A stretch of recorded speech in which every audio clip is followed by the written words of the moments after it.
નમસ્કાર. News of Gandhinagar daily headlines today. Gujarat 36,626 લોકોના મોત સાથે 10મા ક્રમે. ગડકરીએ કહ્યું હતું, વિશ્વમાં એક્સિડન્ટમાં ભારતનો રેકોર્ડ સૌથી ખરાબ.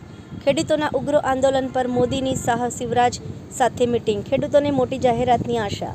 પ્રખ્યાત તબલાવાદક ઝાકીર હુસૈનની તબિયત લથડી, અમેરિકાની હોસ્પિટલમાં દાખલ. 21 ડિસેમ્બરે વિશ્વ જળમગ્ન શહેર દિવસ. વિશ્વને દ્વારકાનો અનોખી રીતે કરાવાશે પરિચય.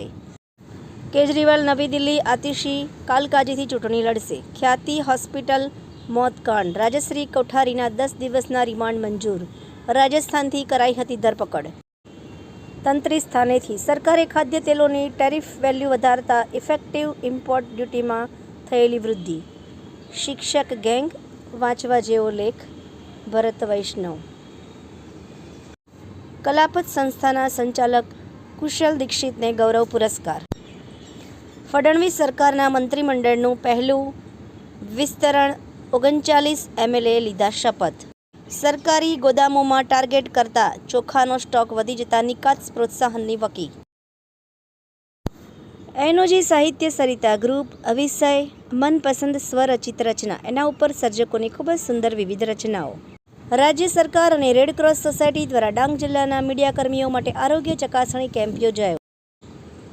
ડાંગ જિલ્લામાં પરંપરાગત રીતે ડોંગરદેવના તહેવારની ઉજવણી ડાંગવાસી દ્વારા કરવામાં આવી. ગૌ સેવા હેતુ વૃંદાવન શ્રીમદ ભાગવત કથા માટે ડીસાથી પ્રથમ ટીમ રવાના થઈ. પીપી સવાણી પરિવાર દ્વારા સુરતમાં પિતા વિહોણી 111 દીકરીઓનો અનોખો સમૂહ લગ્ન પિયરિયું સમારોહ યોજાયા. ડાંગ જિલ્લા સુબીર તાલુકાના ખૂબ જ અંતરિયાળ વિસ્તારના ઉગા ગામના વતની મહેન્દ્ર આઈ પવાર સંસ્કૃત વિષયમાં PhD થયા. 4 જાન્યુઆરીથી ભરૂચના કબીરવડ ખાતે મોરારી બાપુના વ્યાસને રામકથા પ્રારંભાશે. આભાર. મીનાક્ષી રાવલ, ગાંધીનગર. ન્યૂઝ ઓફ ગાંધીનગર દૈનિક જન ફરિયાદ ન્યૂઝ.